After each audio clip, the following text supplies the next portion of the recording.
Hey, welcome to another episode of Clear Lake Connections, where we talk to the people behind the businesses of Bay Area Houston, proudly sponsored by UTMB Health. Today's guest is Frede Smith, and you were with First Class Transportation? Yes. Tell me about First Class Transportation. We're a motor coach operator. We transport all kinds of groups from 5 to up to 56 people. But we do multi-group transfers. So we were like this weekend we had about 8 buses for one of the Sci-Fair schools and a couple for Clear Creek going to the TSA championship for UIL up in Fort Worth this past week. Okay. How'd you get into this business? No, it's very interesting. Actually, in school, many moons ago, showing my age, I got my CDL driving shuttle bus at San Francisco Airport for Budget Rent-A-Car. After I got out of school, I worked for Budget Rent-A-Car for a number of years, but I always kept my CDL. When I moved to New Orleans with the company, I got a promotion. When I got there, I didn't know anybody. So I said, you know what? I want to use the CDL. Do something using the CDL. So I said, let me try this with a motor coach. I got to work for a motor coach company out there, and I liked it, just as a part-time basis. I got a chance to go to the Olympics and drove bus during the Olympics for a company out there. But anyway, and every time I moved from that point on, I would drive motor coach part-time through my rental car career. I did 26 years in rental car. Wow. So anyway, when I came to Houston, did the same thing part-time. And after 26 years of rental car, it can be very exhausting. So they had an opening at First Class. I was working for them part-time for a director of schedule and dispatch. So anyway, I applied for it and I got that. So I did that for a while. Then I went into sales years later, and now I'm to my role now. Yeah, it's so I don't think people realize how complex it is to have to schedule out all of these buses. Yeah. Talk to me about like some of the logistics of. So one of my daughters went up to UNT, and a group of parents scheduled a bus, and the bus driver would have to spend the night. So talk to me about some of the complexities of some of these trips. Well, each trip is unique in itself, right? So like if it's like going to a UT, right? So sometimes we have day trips to UT. Sometimes we have multi-day trips to UT. So main thing is getting the details. So when if somebody calls me, like I was on the phone just a little while ago, what day you're going, what time you're leaving, what time you want to get back, and what do you want to do, what's going to happen in between, to kind of figure out what that looks like. Because we want to, as much information I can get in details, the easier it is going to be on the group and the driver. Because you want to set it up for success and there's, when I get partial information, a lot of times I say, hey, I just want to make this the best successful trip I can for you. And so a lot of details about what time, like how long it take to get to UT, what they're going to go do once you get there, because drivers are limited about the time they can be on duty and the time most time they need to be off duty, and drive time as well. We had a trip last week to go to Orlando. From Dobie, right up here off of Scarsdale. So they left at like about 9:00 at night, and they drove overnight to get to Orlando.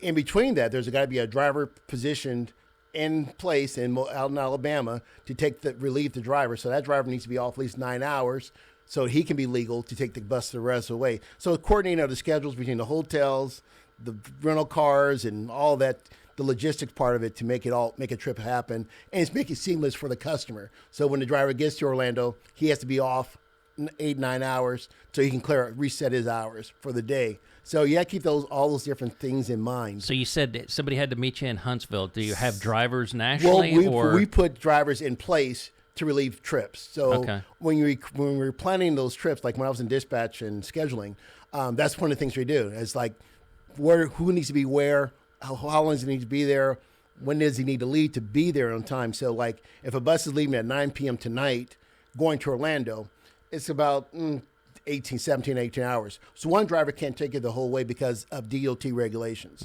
So another driver has to be in place before that.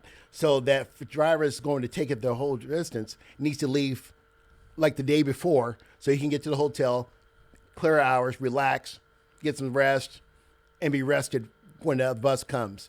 and then our drivers will take this the rest of the way. So it sounds like you do a lot of business with the schools in the We area. do a lot of schools. Schools is one of our. We do a lot of good group travel with schools.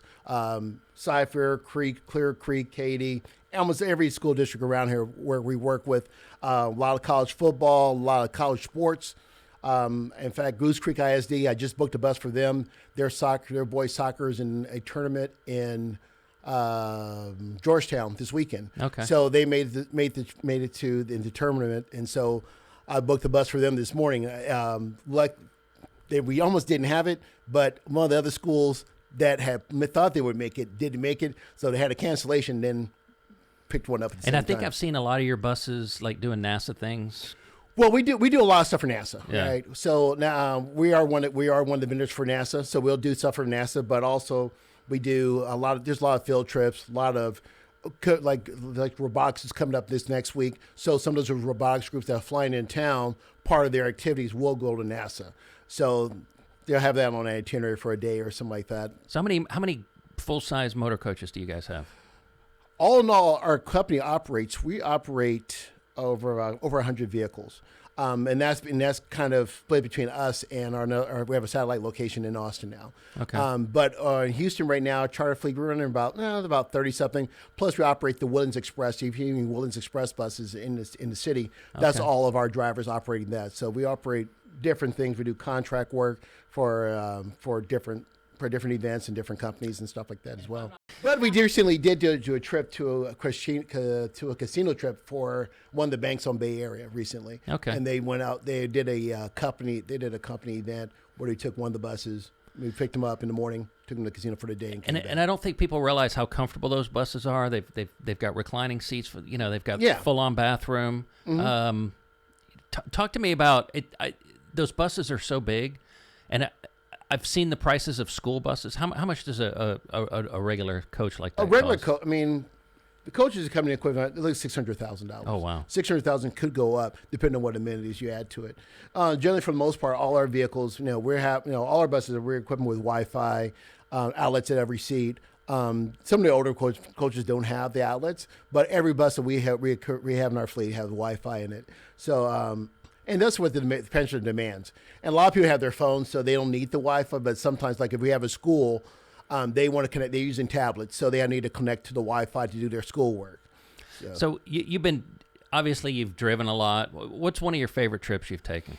Oh my gosh! You know what? Actually, one of my favorite trips I had. It was really fun. I did a senior group. I went to the Passion Play, and that's out in I think Glen Rose. So it was a 3-day trip. We went to this candy place out in, I forgot the name of which candy it is. Russell Stover's, I think it's right in Corsicana. Mm-hmm. Went there, went to Glen Rose. We went to dinner, took them out to dinner, and just hanging out with that senior group. And actually, and the funny thing is that this trip was about, maybe about 2003, 2004. And to this day, I still remember that trip. And I've done a lot of other memorable trips, but that one really stood out because they were such a great group to do work with. But as I said, I've worked with many different groups, and I said even when I was part-time, and I was part-time then, even part-time driving. Something we have a lot of full-time drivers that do it full-time, but it's a lot of fun, and that's why I enjoyed by driving. I don't drive anymore. So I kind of have my wings clipped since I'm in business development and sales. But I still like getting out there, and I'll just go out and move a bus just to get my hands on the wheel. So you kept your CDL all this whole time? I still have my CDL. Yeah. Even though I don't drive still, I kept my CDL. So you guys have a fleet of 100 buses. How many drivers do you have? Oh, we have over 100. We have 130, 140 drivers. And are you guys hiring? We're always hiring. Always hiring. We have on our marquee outside our building. It says we're always hiring drivers. There's always a demand. And so it's there's constant movement, and where we're part of our bigger corporations, All Aboard America Holdings. So that's our parent company. We're an individual at First Class. We became part of them in 2020. So the great thing about that is that we can help drivers at other locations. So we've helped our sister companies, as in New Orleans, Holtard, and Port Arthur's has a Holtard location also, and They've helped, conversely, they helped us, or we help each other relay drivers, and our companies extend all the way across to California, which is we're all aboard America and Lux Bus and Ace up in Colorado. So you're obviously a very experienced driver and driving long distances. What kind of advice do you have for people doing that? Like if they're just taking a trip. But for groups? Yeah. Oh man, just relax. People enjoy. And I think people are very apprehensive about traveling, right? One of the things I always pride myself in hearing is like I have to hear a customer tell me, say like, "Oh wow, you're the best driver I've had," or "You did a great job. I appreciate that." Thank you. The smoothness, but just relax and enjoy. I think even like when I worked in rental car and I worked in the airports, you see people traveling and they're just people are literally on the edge, literally while they're traveling, and so. When they get there, they're still apprehensive. When I drove a rental car shuttle bus, and it was like, "Hey, welcome to San Francisco. Glad to have you. You're relaxed. The hardest part was getting here. Now you're here. You can enjoy. I always like to make people feel at ease. So that's the one thing is just be able to enjoy your trips. The buses, the drivers. No, at least I can tell about my company, but I can be everybody. But our company, we pride ourselves on our drivers planning ahead, knowing what the stops they're going to make, knowing what to do, and just make sure we provide enough information as possible when you're going. Yeah, so I have to go pick up my kid from Colorado, and long drive. What advice do you have for me as I'm in the car trying to? As a car, I mean, and I love night driving. So one of the things I always like to keep a snack. I always keep trail mix and water and gum.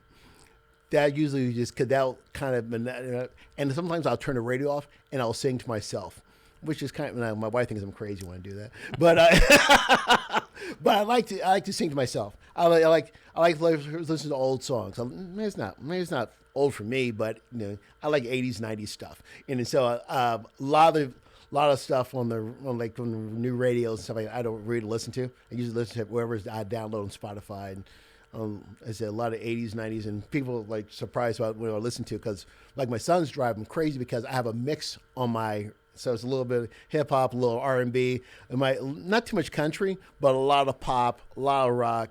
Kind of like that new wave stuff. I mean, I go back to Devo and AC/DC and Madness. I don't know if I'm an 80s kid. So not people know. Everybody know Madness. I love Madness music. And B-52s and stuff like that. And I have Snoop Dogg and Janet Jackson in the same mix, which drives my kids nuts.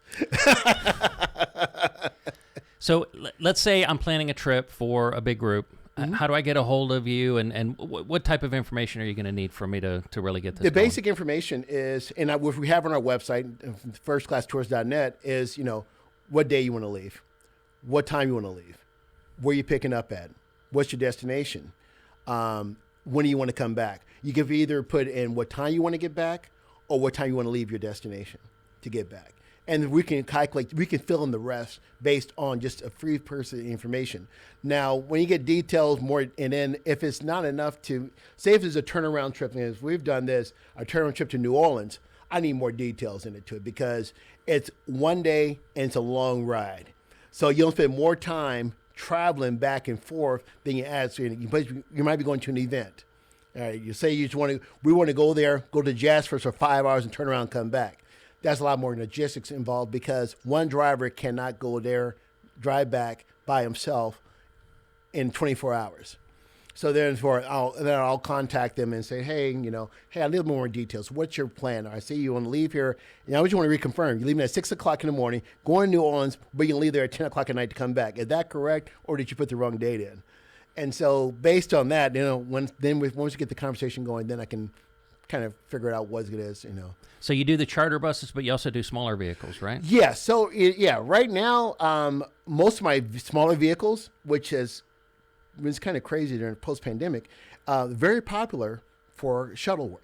So right now, like we have some 26 passenger mini buses, we have some Gretsch mid-sized buses, and all those are on right now. They're all on contracts. They've all been taken. Now. And depending on what time it is, we might have be able to do something with those. For the most part, right now they're are out there, but we have the Is it all these job sites that are yeah, popping yeah, up? job sites, shuttles, parking lot shuttles, stuff like that. And the great thing about being a part of All Aboard America Holdings, which is our parent company, is that fact that we're the flex fleet. So when we got a new contract, we was able to pull. They had some sprinters in Southern California that we were just shipped over to us because they were on. There was like regular for regular charter, but this is a long-term contract, so we'll shift. We can shift assets to other locations to help out, sister companies and stuff like that. Well, is there anything else you'd like the audience to know about first-class transportation? Well, I think that the thing I'd like people to know is that, because I think people thought we were going to be different post-pandemic when we became all part of All Aboard. We still have the same people intact. All the people, it wasn't like a corporate takeover. The great thing about it is that they let us be ourselves. We're unique. We're still Houston based. All the people that worked in our office pre-pandemic are still there.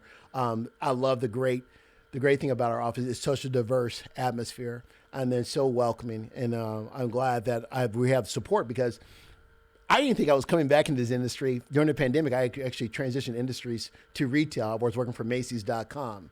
And then the opportunity came up to come out. I was like, going back and forth. But I love this industry. I love the bus. I love the customers. I love the interactions with people. Well, and it sounds like business is good. Business is good. It's good. We have a lot of customers that are repeat customers that came back to us. And I've reached out to other entities since then that we've been able to come on board. And so we have a lot of happy customers and plan to keep it that way. Well, thanks for being on. I appreciate it. Well, thank you for the opportunity. I mean, it was a great platform, and I really welcome the opportunity to speak on.